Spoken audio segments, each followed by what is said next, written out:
Sí, sí.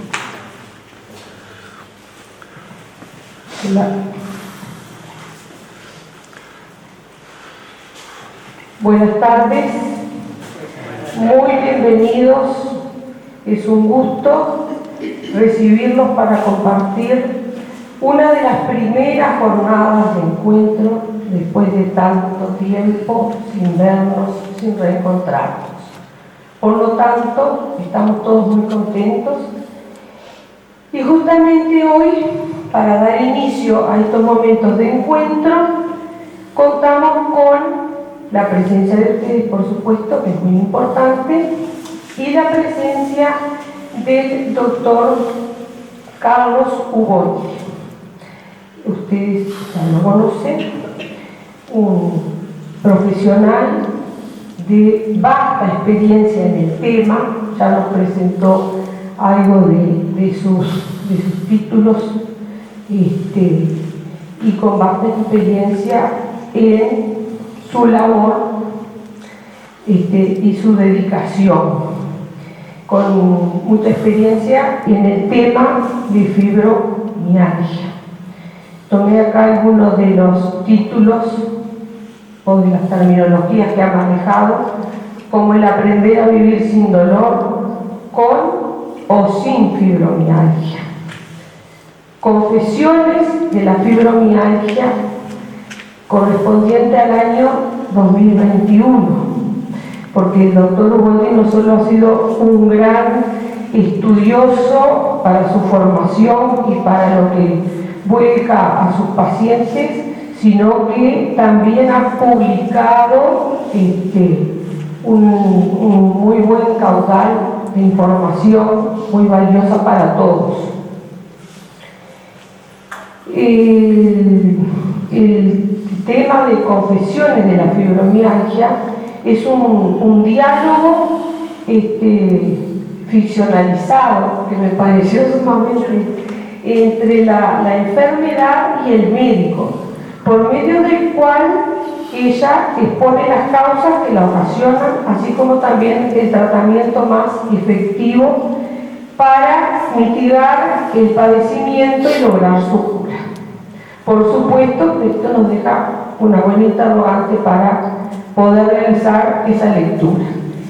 Y sin más palabras, porque podríamos seguir con otro tipo de presentaciones de acuerdo a la trayectoria del doctor Ugotti, vamos a darle la palabra a él, que hoy es el protagonista de esta jornada. Gracias y buenas tardes. Buenas tardes a todos, es un enorme placer para mí estar acá y agradezco a las autoridades de la JUPENA que me han invitado para estar acá presente a dar una charla que hoy no va a ser de fibromialgia ni va a ser de meteorología, a pesar de que el título habla de la tormenta. Sí vamos a hablar de tormentas, pero de otro tipo de tormentas mentales. Vamos a hablar de crisis, vulnerabilidad, resiliencia, estrés, y vamos a usar el COVID como excusa para darnos cuenta qué crisis nos provocó y cómo reaccionamos frente a eso. Bueno, cuando la tormenta pase le pusimos ese título porque esta es un poema que empieza así: cuando la tormenta pase y se amancen los caminos y seamos sobrevivientes de un naufragio colectivo. No lo vamos a leer todos, lo pueden buscar en internet, que está muy interesante, fue adjudicado a otros autores, se llama Esperanza, y el autor real es Alexis Valdés, es un cubano que vive en Miami. Está muy interesante. Trajimos acá a modo de recuerdo para ver, estamos todos preocupados por el COVID, y estas son las epidemias más importantes que hubo en la historia de la humanidad. Vean ustedes, la peste negra bubónica en el siglo XIV murieron 25 millones de personas. Bueno, y después subieron otras 50 millones en la gripe española en la Primera Guerra Mundial, etc. El SIDA, que no tiene vacunas, 25 millones de personas muertas. Y bueno, con el COVID, no hay cifras definitivas ni totales, pero se habla de 8 millones o algo así de personas. Bueno, este es el COVID. Vamos a decir algunas cosas muy breves, porque todo el mundo sabe de COVID y no vale la pena hablar de esto tampoco. Lo vamos a usar como excusa para hablar de otros temas muy interesantes. Pero sí nos podemos plantear algunas preguntas. Hoy vamos a hacer muchas preguntas que cada uno le va a servir para darse cuenta de cosas. ¿Cómo vino el COVID? ¿De dónde vino el COVID? Se habla de que surgió en un laboratorio, que el murciélago, que no sé cuánto. Todavía no se sabe a ciencia cierta nada. ¿Y por qué vino el COVID? Esa es una buena pregunta. La naturaleza está enojada, el planeta está enojado con los seres humanos. Y tal vez vino para decirnos algo. ¿Y cuándo se va? No lo sabemos, pero tenemos la vacuna, que es un gran instrumento, y en Uruguay vamos muy bien. Y la única solución es la vacuna y que todos se vacunen. En la anterior habíamos mostrado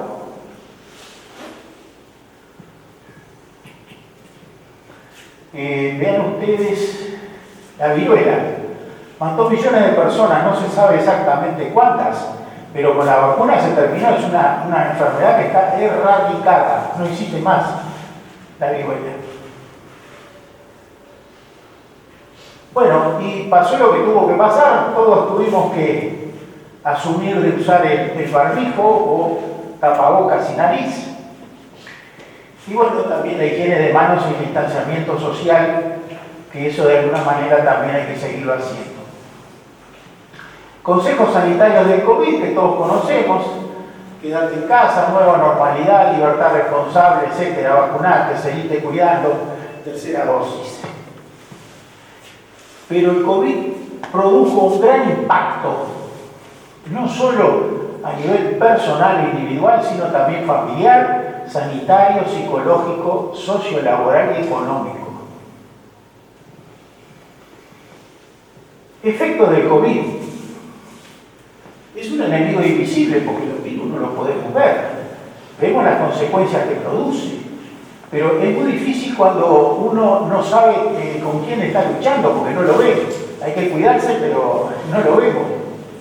Y el COVID produjo aislamiento, soledad, ansiedad, depresión, frustración, miedo, culpas, deterioro económico. El sistema inmunitario, o sea, las defensas de cada uno, estuvieron trabajando a toda máquina. Los vínculos familiares se deterioraron por obligación. Nietos que no podían ver a los abuelos y abuelos que no podían ver a los nietos, padres, hijos, etc. Las adicciones aumentaron y el COVID produjo la enfermedad, también sus secuelas y lamentablemente han muerto personas. Y todos tenemos algún conocido, algún amigo que está en otro lugar. Pero también surgió la solidaridad, la cooperación. Y este es un gran tema, agradecer a la enfermedad. ¿Por qué? Porque la enfermedad siempre nos viene a transmitir algo, que vamos a decir, pero por algo vino el COVID. O sea, las enfermedades no vienen, no es que las llamemos ni que vengan por un designio del demonio, vienen por algo y nos vienen a enseñar cosas que las tenemos que aprender. Y el COVID además sobrecargó el sistema asistencial, sobre todo el terciario. Los EPI se saturaron, todo lo que ustedes conocen. Las cirugías se interrumpieron, que hay un gran atraso, que dicen que son 30.000, que dicen que son 50.000, que se resolverán en febrero, no se sabe. Este es un gran dilema, pero también hay muchas personas que no pudieron consultar a sus médicos y hay muchas personas con tumores que no pudieron ser operados. Y hubo una sobreinformación del tema. Todos los informativos, bien ustedes saben, hablaban todo el día del COVID y también esperan información. Había gente que estaba esperando cuántos muertos había hoy, cuántos estaban ingresados en el CTI, etc. Pero ¿Por qué se le dio tanta importancia? ¿Por qué no se decía cómo habría que decir cuántas personas mueren por día por un accidente cerebrovascular o por una diabetes o por un cáncer o por otras enfermedades? Nunca se vio esto.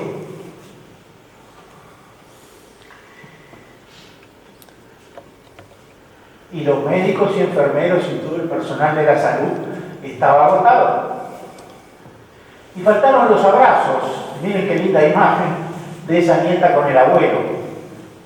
Y los abrazos está demostrado que produce un efecto positivo en nuestra salud, promueve la calma, la paz y el bienestar, disminuye el estrés y las tensiones cotidianas, mejora el estado de ánimo, estimula la autoestima, son una de las mejores medicinas para el alma. Y un estudio reciente de una información muy interesante, que la mayoría de las personas cuando se abrazan, ¿saben cuánto dura un abrazo? 3 segundos. Pero cuando dura 20 segundos, se producen toda una serie de hormonas que son beneficiosas para el cuerpo y la mente, que producen bienestar y demás, que podemos hablar. Así que cuando se abraza a alguien, hay que contar hasta 20. Bueno, y el COVID produjo una gran crisis. No vamos a hablar más del COVID. ¿Y crisis qué es? Viene del griego decisión. Es una nueva oportunidad. Es una situación difícil o delicada que produce un cambio importante. Y toda crisis tiene una solución, una fecha de vencimiento y un aprendizaje. Este es parte de un escrito que es atribuido a Einstein, que está muy interesante. Vamos a leer solo algunas de las frases que dice. La crisis es la mejor bendición porque trae progresos. Sin crisis no hay desafíos. La creatividad nace de la angustia. En la crisis nace la inventiva y los descubrimientos y las grandes estrategias. Quien supera la crisis se supera a sí mismo. La verdadera crisis es la crisis de la incompetencia. Es un mensaje muy positivo, muy lindo y es mucho más largo, pero lo resumimos. Y todos asociamos crisis con algo negativo y no es así. Acá está el señor Einstein, entre otras cosas decía que si busca resultados distintos no haga siempre lo mismo. Bueno, la crisis, y podemos cambiar crisis, estrés. Se puede uno reaccionar con vulnerabilidad, que es una forma, que es responder a la crisis con estrés, o con resiliencia, que es responder a la crisis saliendo fortalecido. Resiliencia es un término que lo adoptó la psicología, pero que se usaba en los ingenieros para medir la fortaleza de los metales cuando hacían los aviones. Los primeros vuelos a grandes velocidades, los metales no soportaban la presión y la velocidad del avión y se rompían. Resiliencia se refiere a la fortaleza que cada uno tenga, en este caso personal. Bueno, vamos a hablar un poco de vulnerabilidad, que es una de las caras de la moneda. ¿Qué es la vulnerabilidad?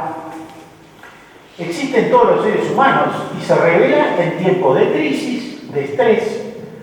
Es la menor capacidad de anticipar, enfrentar y resistir un peligro y recuperarse. Se asocia con pobreza, aislamiento, inseguridad, indefensión ante riesgos, traumas o presiones. Depende del modo de afrontamiento, o sea, la forma de enfrentar la situación que nos produce esa situación. De la naturaleza traumática y o estresante de la red social de apoyo, que siempre es muy importante. Indicadores de vulnerabilidad. Las personas vulnerables tienen desesperanza, confusión, perturbación, frustración, abatimiento, depresión, incapacidad, impotencia, ansiedad, miedo, pánico, aislamiento, abandono, negación, evitación, agresividad, etc. Y entonces tenemos que afrontar como el estrés y todas las situaciones negativas de la vida con un buen afrontamiento. ¿Y el afrontamiento qué es?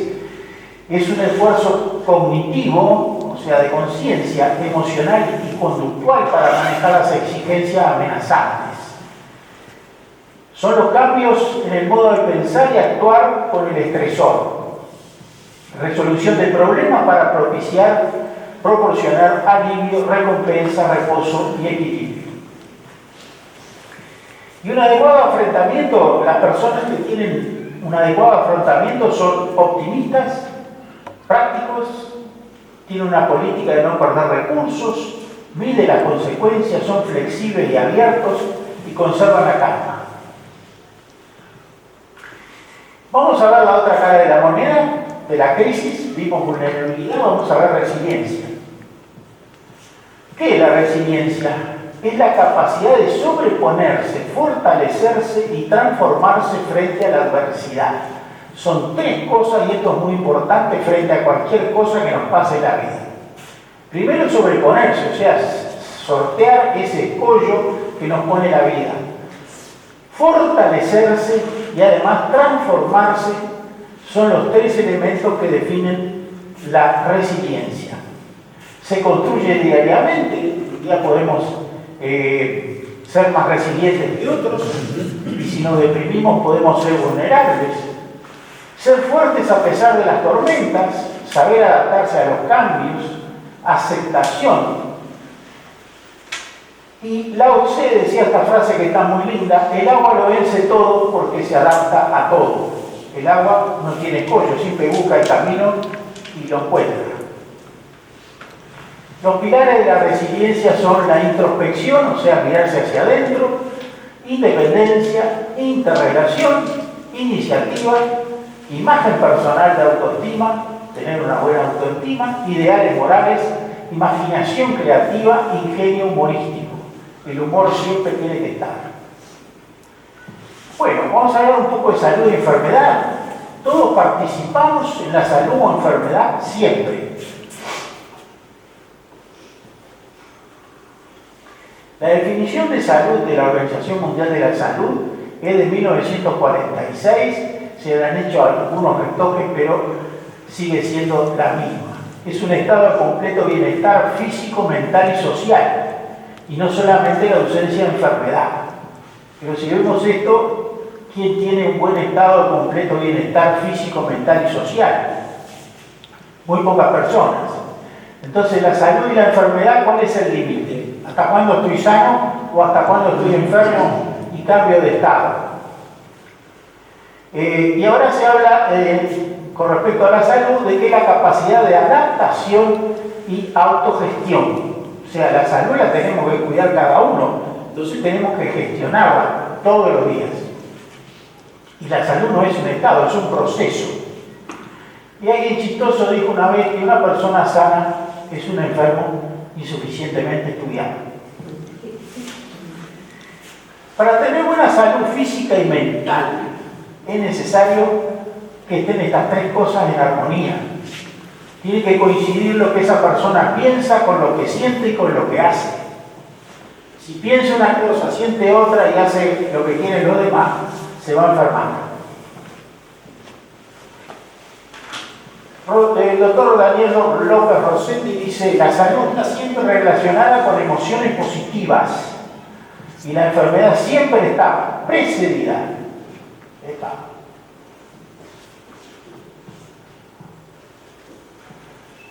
La enfermedad siempre está precedida, condicionada y desencadenada por emociones negativas. Acá ya estamos viendo entonces qué importantes son las emociones positivas y cuán negativas son las emociones negativas. Hipócrates, 400 años antes de Cristo, decía: a quien desee la salud hay que preguntarle primero si está dispuesto a suprimir las causas de su enfermedad. Solo entonces será posible ayudarle. Si una persona es fumadora o tiene tal mala costumbre o mal hábito y que sabe que eso le hace daño, si hasta que no esté dispuesta a cambiar y buscar por qué está haciendo eso, por qué tiene esa adicción, no lo vamos a poder ayudar. Bueno, ¿y cómo estábamos antes del COVID? Ahora pasamos el COVID, llevamos 15, 16 meses, pero ¿y cómo estábamos antes? Porque pasó todo lo que pasó y todavía seguimos cuidándonos. ¿Cómo estábamos antes? Yo creo que estábamos muy mal. Acá trajimos, y no vamos a entrar en detalle de cada uno, pero las causas de muerte realmente son un gran problema. Los accidentes de tránsito, los homicidios, la delincuencia, la violencia doméstica. Ayer tuvimos un nuevo caso. Los suicidios que han ido en aumento, el uso de psicofármacos, las adicciones, el sueño. ¿Cuánta gente no duerme? ¿Y cuánto toman pastillas para dormir? La depresión, que va en aumento en todo el mundo. Y las enfermedades crónicas, que también van en aumento. La hipertensión, la diabetes, etcétera, etcétera. Bueno, ¿y qué es la enfermedad? Definimos la salud, vamos a definir la enfermedad. Trajimos dos definiciones que me parecieron muy interesantes. Es un programa biológico de supervivencia, fruto de los conflictos que afectan a todo ser vivo. Es la expresión en el cuerpo a través de los síntomas de que hay un conflicto mente-cuerpo. La mente y el cuerpo tienen que trabajar juntas tirando para el mismo lado. Cuando no lo hacen, la persona se enferma. Carl Jung, discípulo de Freud, dice que no estamos aquí para sanar nuestras enfermedades, sino que nuestras enfermedades nos sanan. Lo que decíamos hoy, cuando viene una enfermedad tenemos que preguntar ¿por qué me vino esto ahora? ¿Qué mensaje me quiere transmitir? Y bueno, no, la gente siempre habla de enfermedad, va al médico y el médico lo mismo y no se resuelven las cosas. Hay que pensar qué quiere decirme esta enfermedad, qué tengo que aprender yo para resolver esta enfermedad, qué me quiere decir. Bueno, acá un homenaje al ingeniero y a todas aquellas personas que trabajaron para que se lograra los logros que se consiguieron. Pero ahí tenemos una frase que una enfermedad no es simplemente un problema físico, sino un problema de toda la persona, cuerpo, mente y emociones. El ser humano es una compleja unidad de 6 elementos, no solo lo biológico o físico, sino también psicológico, social, espiritual, ecológico y cultural. Todo esto tiene que ver con la salud y la enfermedad. Como decíamos hoy, la mente y el cuerpo tienen que trabajar juntos. Cuando hay una discrepancia, la persona se enferma. Y los pensamientos los genera la mente. Ahora vamos a hablar de eso. Y los pensamientos a su vez generan emociones. Y las emociones, ¿dónde se expresan? En el cuerpo. Pero a su vez la mente y el cuerpo dependen del entorno. No es lo mismo estar en un lugar que en otro, y no es lo mismo tener un entorno correcto que uno incorrecto. Pero a su vez, todos los seres humanos estamos interconectados con el universo, con los animales, con las plantas, con todo lo que ocurre. Y cada uno depende de su accionar y de sus decisiones de que el planeta esté bien o mal. Pero a su vez, esto es bueno saberlo, tenemos 50 trillones de células en el cuerpo. Y todas ellas no trabajan haciendo cada una lo que quiera. No es que las células del hígado dicen yo soy el hígado, hago lo que quiero, y el riñón dice yo hago lo que quiero. No. Están todas interconectadas entre ellas y además saben lo que está pensando la persona, lo que siente y lo que hace. Y eso es muy interesante porque si una persona está triste, entonces se segregan sustancias que lo ponen más triste. Si está alegre, se segregan sustancias que le dan bienestar. Y todo eso, ¿qué tiene que ver?